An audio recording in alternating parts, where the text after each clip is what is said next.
초대 교회가 생긴 것은 사람들이 모여서 야, 우리 교회 하나 만들자, 그렇게 해서 만든 것이 아니라고 했습니다.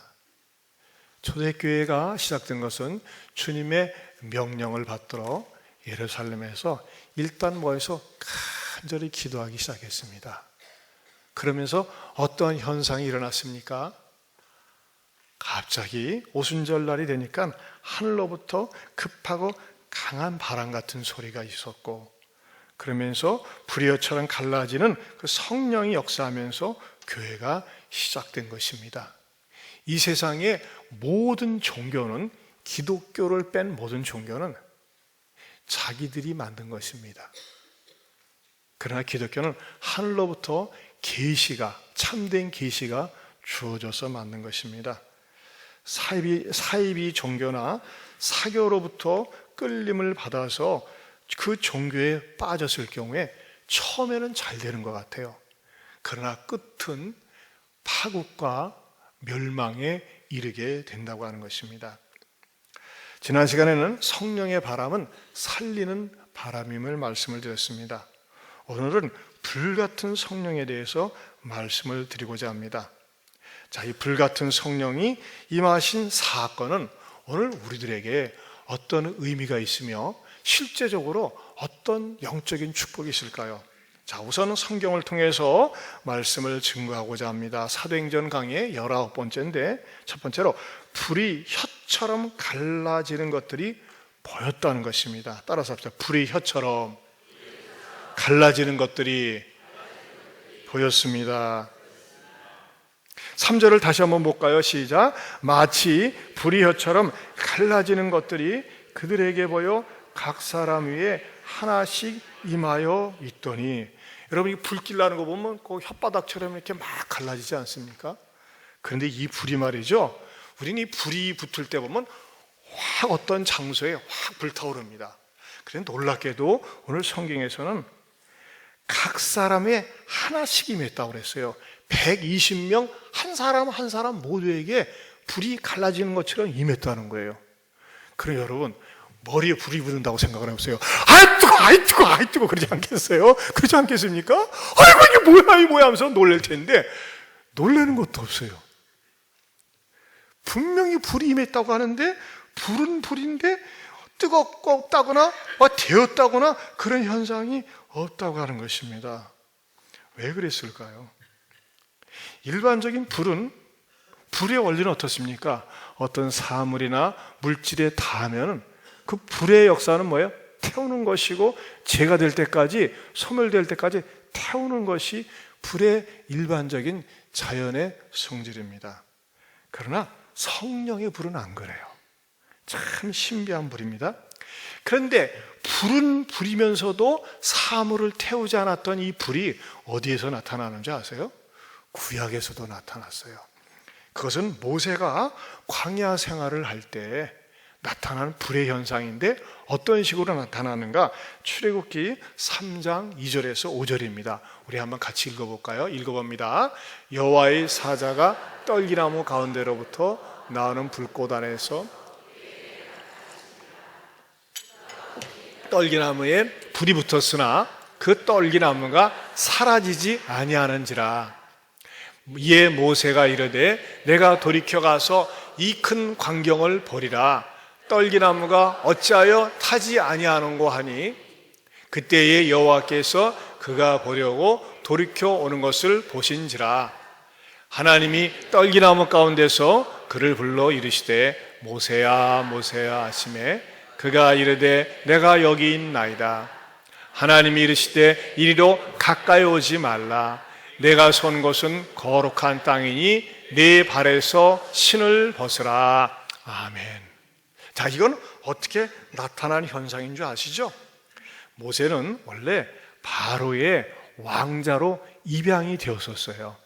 그래서 40년 동안 궁궐에서 바로의 왕궁에서 왕자 수업을 받고 있었는데, 40살 되었을 때 자기 민족 히브리 출신이 애굽 사람한테 구박을 받는 것을 보고 성질이 나가지고 성령이 충만한 것이 아니라 성질이 충만해가지고 야 이놈아 왜 우리 민족을 건드냐 하면서 네가 뭔데 나서 그러니까 모세가 두들겨 팼어요.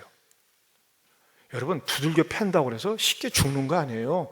사람 죽이는 거 쉽지 않습니다. 얼마나 세게 두들겨 팼으면 죽었겠어요. 그런데 그것이 발각이 나가지고 바로에게 들려지니까 그 임금의 눈을 피해서 광야로 도망을 갔어요. 도망간 다음에 금방 돌아올 줄 알았는데 아무 소식도 다 단절된 채 어느덧 야인 생활을 40년 동안 한 것입니다. 퍽상 늙었습니다. 머리도 허옇고 수염도 길고 아이고 그때 내가 왜 사람을 때려 죽였나 몰라 이놈은 성질 하면서 죄책감도 있었을 것이고 자괴감도 있었을 것이고 여러분 노인이 80이 되었으니 무슨 삶에 대한 의욕이 있었고 또 자신감이 있었겠습니까? 모든 것을 다 잃어버렸어요. 죄책감과 무력감과 절망감 속에서 나는 이렇게 광야에서 늙다가 죽어야지 그런 절망감에 빠져 있을 때 하나님께서 나타나신 거예요. 어떻게 나타나셨어요? 딸기나무 속에 불길이 확 오르는데 연기도 없고 타지도 않는 거예요. 뭐야 이거 뭐 이런 게 더 있어 해가지고 구경 삼아 갔어요. 그때 바로 하나님의 음성이 그 불꽃 가운데서 모세에게 들리면서 뭐라고 한 거예요? 모세야 가까이 오지 말라. 내가 선 땅은 거룩한 곳이니 내가 신은 신을 벗으라 그랬어요. 자, 이 말씀이 주는 의미는 무엇일까요? 모세는 말이죠, 그 마음속에 무력감, 두려움, 패배의식, 죄책감 이런 것들이 있었습니다. 그리고 자기 자신은 나이도 80이 먹었으니까 난 더 이상 쓸데가 없어, 쓸모가 없어 라고 하는 정말 자포자기 상태에 있었는데 하나님께서 불꽃 가운데 딱 나타나시면서 모세야 내가 신은 신발을 벗어라. 그게 무슨 뜻입니까? 옛날에 신발을 벗는 건요 노예나 종이나 신발을 벗었어요. 왜? 도망다니지 못하게 하려고. 여러분 어떻게 신발을 벗고 도망다닙니까? 이것은 무엇을 가르쳐 주느냐? 네가 더 이상은 너를 의존하지 말아라. 과거를 붙들지 말아라. 나를 바라보고 살아라. 내 죄책감에 시달리지 말아라. 두려워하거나 떨거나 무섭지 말고 담대하게 나아가라고 하는 그런 사인으로서 떨기나무 가운데서 하나님의 임재를 경험할 수 있도록 하나님의 동행을 맛볼 수 있도록 모세에게 나타나 주신 것입니다. 그러면서 너를 의지하지 말고 나를 의지하고 이제 내 종이 되어서 사명자로 살라고 부르시는 그 음성이 떨기나무 불꽃 가운데서 하나님이 현현하신 것입니다. 오순절날 임했던 성령 강림이 바람과 같은 소리와 불이 혀처럼 갈라지는 그 현상도 마찬가지였습니다. 여러분 우리는요 사회적인 동물이기 때문에 사회적인 분위기를 의식하지 않을 수가 없어요. 이때 당시에 제자들 120명의 성도들은 어떤 사회적인 분위기에 있었습니까? 이들은요 생명의 위협을 느끼는 분위기 속에서 살았어요.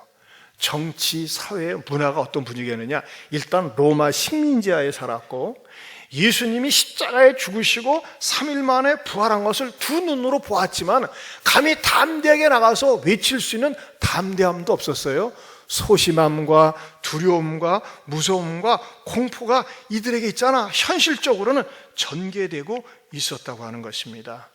그리고 예수님이 부활했다고 하는 것은 말하고는 쉽지만 보긴 보았기 때문에 말하고 싶지는 담대함이 없었어요. 그런데 성령님께서 불같은 성령이 그들에게 임하면서 소심함을 불태우시고 담대함을 주셨습니다. 두려움을 불태우고 공포를 불태우고 의기소침과 무력감에 그 혀를 태우면서 하나님께서 담대함을 주셨다고 하는 것입니다.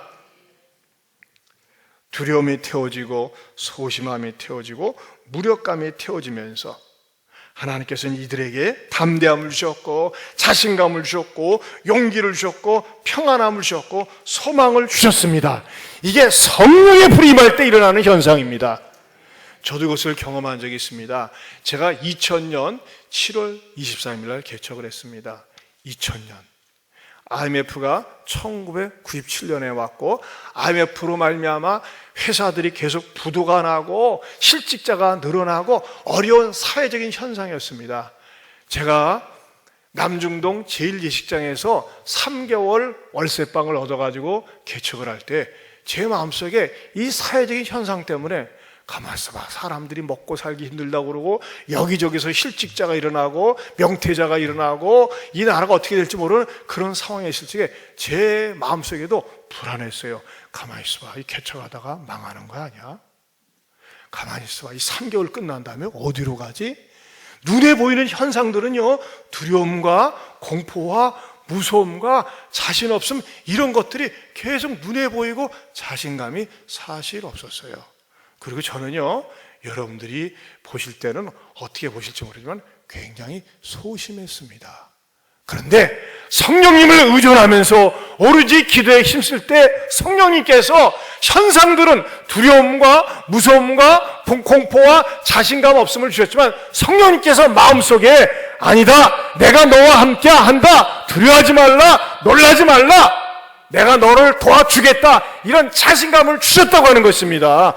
무엇이? 성령님께서 성령 충만함을 허락해 주셔가지고 개척하면서 나갈 때에 하나님께서 그때그때 필요한 사람들을 보내주셨고 하나님의 은혜로 여기까지 오게 된 것입니다. 그래서 여러분, 예안교회 목표 가운데 하나가 뭐예요? 성령의 능력 있는 교회예요. 예안교회는 성령의 능력 속에서 시작했습니다. 여러분, 우리의 현실도 그렇습니다. 우리 주변에 있는 정치적인, 사회적인 이런 현상들은 자꾸 나로 하여금 위축되게 만들고 자신감 없게 만들고 나로 하여금 무력감을 가져다 줍니다. 하지만 어떻습니까? 성령님이 충만하면 눈에 보이는 현상들은 두렵게 만들고 떨게 만들고 자신감 없게 만들지만, 성령이 충만할 때 그 현실을 맞짱 뜰 수 있는, 현실을 정면으로 대응할 수 있는 능력을 주십니다. 그렇기 때문에 우리에게 필요한 게 뭡니까? 성령의 불이 필요한 거예요.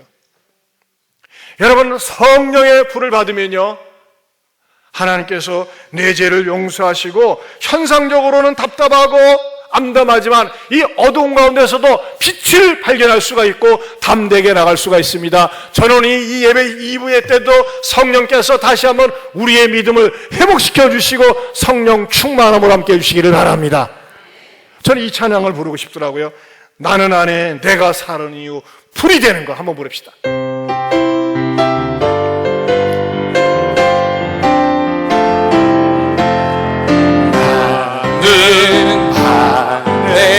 내가 살아가는 이유 불이 되는 것, 작은 불이 큰 산 모두 태워주시 나를 쓰소서. 불을 내려주소서. 내게 성령의 불을, 죽어진 영혼 살릴 수 있도록 나를 태워주소서. 제단 위에 나를 드리니 열방의 불로 세우소서. 주 앞에 신을 벗고 기도하니 불을 주소서. 성령으로 연단받은 불의 사랑 되게 하소서. 불을 내려주소서. 내게 성령의 불을, 죽어진 영혼 살릴 수 있도록 나를 태워주소서. 제단 위에 나를 드리니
목사의 비극이 뭔지 아십니까? 성령님 없이 목회하는 겁니다. 성도의 비극이 뭔지 아십니까? 성령님 없이 신앙생활하는 겁니다.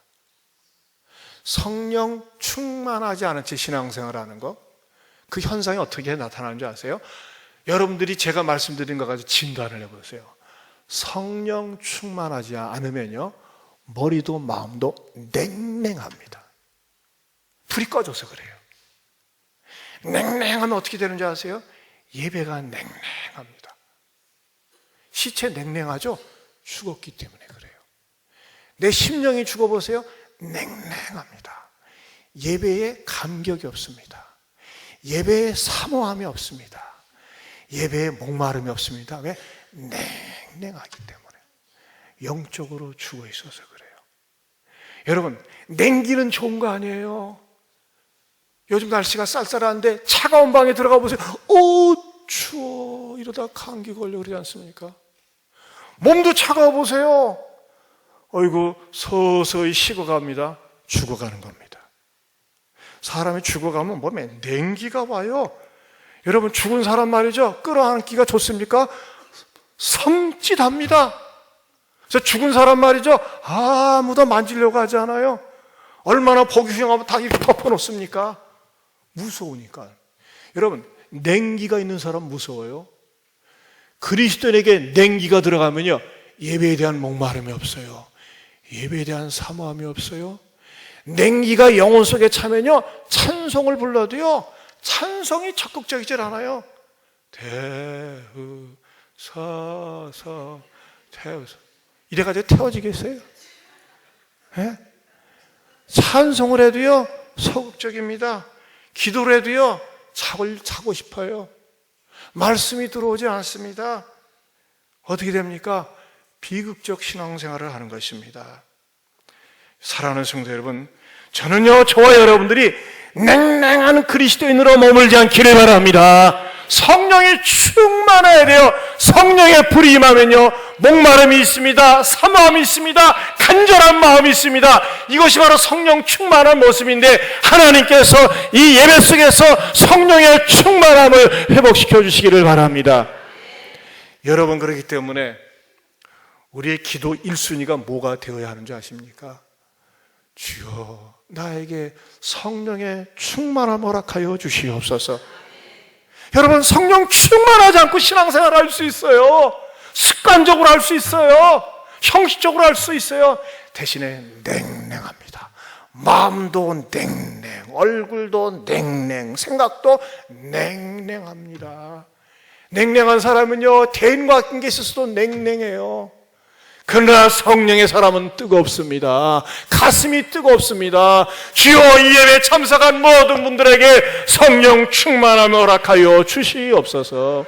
성령 충만함이 회복되어져야 되고, 성령 충만함이 저와 여러분들의 기도가 될 수 있기를 축원합니다.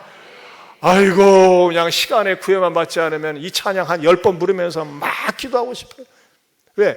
찬양을 통해서 하나님은 성령 충만함을 주시거든요. 그러나 여러분, 어떤 사람에게 성령의 충만함을 회복시켜 주십니까? 간절히 기도하고 말씀을 사모하는 심령들에게 다시 성령 충만함을 주시리라 믿습니다. 성령 충만함은 두 번째로 삶 속에서도 다른 언어가 필요함을 보여줍니다. 여러분, 초대교회 성령님이 임했을 때 나타나는 두드러진 외형적인 현상이 뭐였습니까? 4절을 보겠습니다. 4절 시작. 그들이 다 성령의 충만함을 받고 성령의 말하게 하심을 따라 다른 언어들로 말하기를 시작하니라. 거기다 밑줄 주세요. 다른 언어들로 말하기를 시작하니라. 다른 언어가 생깁니다. 다른 언어는 뭡니까? 방언이었습니다. 랭귀지였어요. 어떤 언어로? 그때 예루살렘에 많은 나라에서 왔는데 복음을 전하는 언어로 바뀐 거예요. 전에는 두렵고 무서워서 예수를 그리스도라고, 예수님이 죽음에서 부활했다고 전하지를 못했는데 탐되게 전하게 된 것입니다.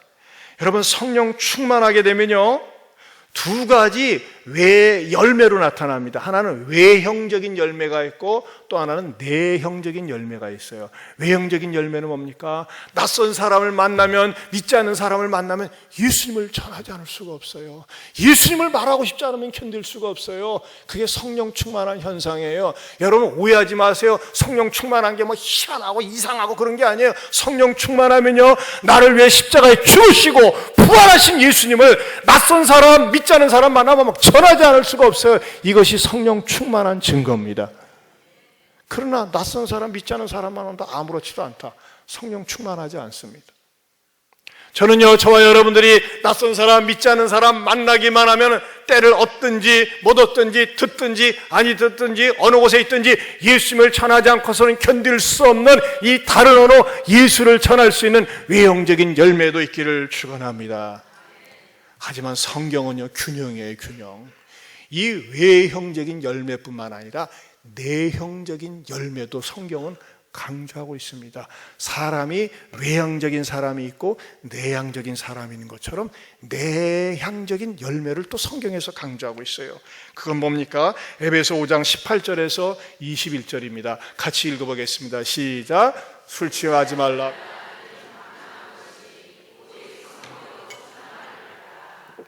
시와 찬송과 신령한 노래들로 서로 화답하며 너희의 마음으로 주께 노래하며 찬송하며 범사에 우리 주 예수 그리스도의 이름으로 항상 아버지 하나님께 감사하며 그리스도를 경외함으로 피차 복종하라. 성령 충만한 사람의 내향적인 열매는 뭡니까? 첫째, 신령한 노래를 좋아합니다. 신령한 노래.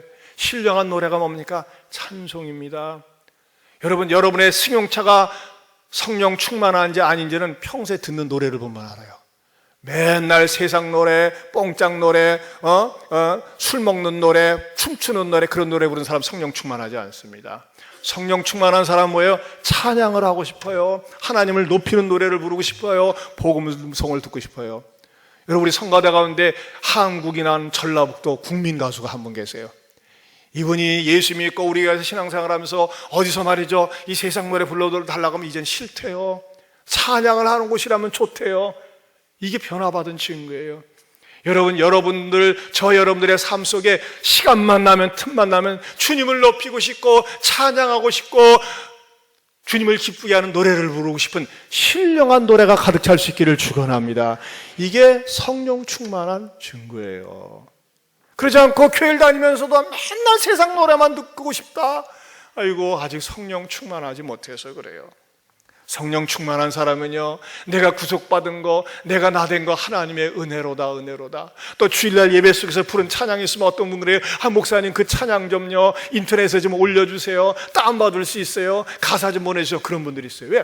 그 성령 충만하니까 자꾸 하나님을 높이는 노래를 부르고 싶은 거예요. 또한 성령 충만한 사람의 내향적인 중요한 열매는 뭔지 아십니까? 항상 감사가 넘친다는 것입니다. 항상 감사. 성령 충만한 사람은 감사해요. 성령 충만하지 않은 사람은 원망이 충만해요. 원망. 그런데 제가 설교를 준비하면서 우리가 항상 감사할 수 있게 해서는 어떻게 해야 되는가? 사그감사를 발견했어요. 따라서 사그감사. 희한한 감사도 다 있죠? 사그감사가 뭘까? 한번 들어보세요. 첫째는 그러니까 감사예요. 그러니까 감사. 따라서 그러니까 감사. 그러니까는 뭡니까? 평범한 감사합니다. 사실 저나 여러분이나 사이비 종교나 무당 푸닥거리에 빠지지 않고 사는 거 얼마나 감사한지 몰라요. 미혹의 영에 이끌려가지고 내 인생이 시궁창에 들어갈 수도 있는데도 불구하고 이렇게 예수 믿고 건강하고 좋은 교회에서 신앙생활할 수 있다는 거 감사한 일인 줄로 믿습니다. 저는요, 어제 저녁에 광화문에서 막 거의 100만 명 되는 사람들이 참여하면서 이렇게 시위하라는 걸 보고 감사했어요. 왜 감사하는지 아세요? 만약에 저 북한에서 했어보세요. 죄다 총 맞아가지고 죽습니다. 이야, 우리나라 민주주의가 많이 발전했어요. 누가 총을 쏘려고 하거나 무력으로 진압하려고 하잖아요. 얼마나 평화로운 시위였습니까? 저는 그걸 보고 감사했어요. 하나님, 우리나라가 이렇게 많이 민주주의가 발전하고 이것 때문에 더 좋은 지도자를 뽑을 수 있는 기회를 주신 거 감사합니다. 여러분, 평범한 감사는 그러니까 감사해요. 내가 예수 믿게 된 거 감사하고 이만큼 사는 거 감사하고 그러니까 감사하고 감사할 수 있기를 축원합니다. 두 번째 감사는 뭐냐? 그럼에도 감사해. 따라서 합시다. 그럼에도 감사. 때로는 속상하고 화나는 일이 있어요. 이 세상의 이치가 내가 원하는 방식대로 되지 않을 수도 있습니다. 내가 바라는 대로 되지 않을 수도 있습니다. 내 꿈이 꺾일 수도 있습니다. 응답이 안 될 수도 있습니다. 그럼에도 감사하십시오. 그럼에도. 왜? 그럼에도 감사할 때 하나님께서 말이죠, 우리들에게 반드시 그럼에도 뒤에 뛰어넘는 응답으로 축복으로 인도해 주실 것을 믿기 때문입니다. 내가 좌절과 낙심과 절망 가운데 있다 할지라도 희망 발전소인 교회에 와서 말씀을 들을 때 용기와 힘을 내 마음속에 얻을 수 있기 때문에 감사할 수 있습니다. 그 다음에 세 번째는 그럴수록 감사해야 됩니다. 그럴수록 감사. 이 그럴수록 감사는 쉬운 감사는 아니에요. 아니, 나는 계속 잘해주는데 나를 미워합니다. 나는 호의를 베푸는데 괜히 나를 오해하는 거예요. 나는 축복하는데 상대방은 저주합니다. 누가 그랬어요? 다윗이 그랬잖아요. 사울을 갖다가 보호해주고 축복해주고 생명을 지켜주는데 계속 사울은 미워합니다. 그런데 어떻게 합니까? 하나님께서는 오히려 사울의 저주를 갖다가 다윗에게 임하게 하지 않게 하시고 사울의 생명 위협을 다윗이 당하지 않게 해주시면서 더 하나님께서 축복해 주시지 않습니까? 여러분, 우리가 말이죠, 감사를 하면 할수록 수준 높은 감사가 되는 줄로 믿습니다. 이런 감사를 자꾸 하면 할수록 하나님께서 우리로 하여금 수준 높은 감사인으로 만드는 거예요. 여러분, 남이 잘해줬다, 또 먹고 살만하다, 일이 잘 풀린다, 감사, 누가 못하겠어요? 그런데 안 되는 거예요. 그런데 일이 뒤틀려요. 그런데 그럴수록 감사해 보세요. 그런 그 감사 너머에 하나님이 반드시 좋은 곳으로 채워주시리라 믿습니다. 여러분, 우리나라가 지금 지도자가 저렇게 어리석게 행동함으로 말미암아 사람들이 세계에서 그래, 국격이 떨어졌다고. 여러분, 신앙의 신격이, 신앙의 인격이 떨어지는 게 뭡니까? 원망과 불평을 자주 하는 사람은요, 신앙의 인격이 떨어지는 거예요. 그런데 남들 같으면 원망하고 저주하고 불평할 때도 불구하고 그럴수록 감사할 때, 그 사람의 신앙의 품격이 올라가는 겁니다. 네 번째로는 그것까지 감사하는 것입니다. 따라서 합시다. 그것까지 감사. 아이고, 다른 집 자식들은 말도 잘 듣고 공부도 잘하는데 왜 내 새끼는 그 모양인지 모르겠어요. 하라는 공부는 하지 않고 맨날 게임만 하고 인터넷만 하고 엉뚱한 길로 갑니다. 근데 여러분, 그것까지 감사하세요. 그것까지. 아이고, 그래도 네 두 눈이 멀쩡하니까 게임하고 손가락이 병신이 아니니까 그래도 이 짓거리라도 하고, 그것까지 그냥 감사하세요. 암 걸렸어요, 사고가 났어요, 그것까지 감사해 보세요. 억지로라도 감사해 보세요. 여러분, 감사의 뒤에는 뭐가 있는 줄 아세요? 비선의 실세가 있어요. 여러분, 지금 대통령이 왜 어려운 거예요? 정상적인 절차를 밟지 않고 비선 실세 때문에 그런 거 아니겠어요? 그러나 우리 비선의 실세는 누구예요? 모든 공공의 유익을 가져다주고 그 사람 모두에게, 그 사람을 통해서 모든 사람을 행복하게 하는 하나님 아버지가 계십니다. 하나님 아버지는 어떤 분이세요? 하나님을 사랑하는 자, 그의 뜻대로 부르심을 입은 자들에게는 모든 것이 합력해서 선을 이루는 아버지가 우리의 비선의 실세고 여러분의 실세인 줄로 믿습니다. 우리는 두려워할 게 없어요. 여러분, 그렇기 때문에 말이죠, 감사를 자꾸 표현하세요. 감사를. 제발 감사를 하세요. 억지로라도 감사하세요. 여러분, 우리 한국 사람이 영어 전혀 몰라도 가장 잘하는 미국 영어 하나 있어요. 뭐예요? 땡큐, 땡큐, 땡큐. 어떻게 그렇게 잘 알아요? 만국 공용어가 됐어요. I'm sorry, thank you.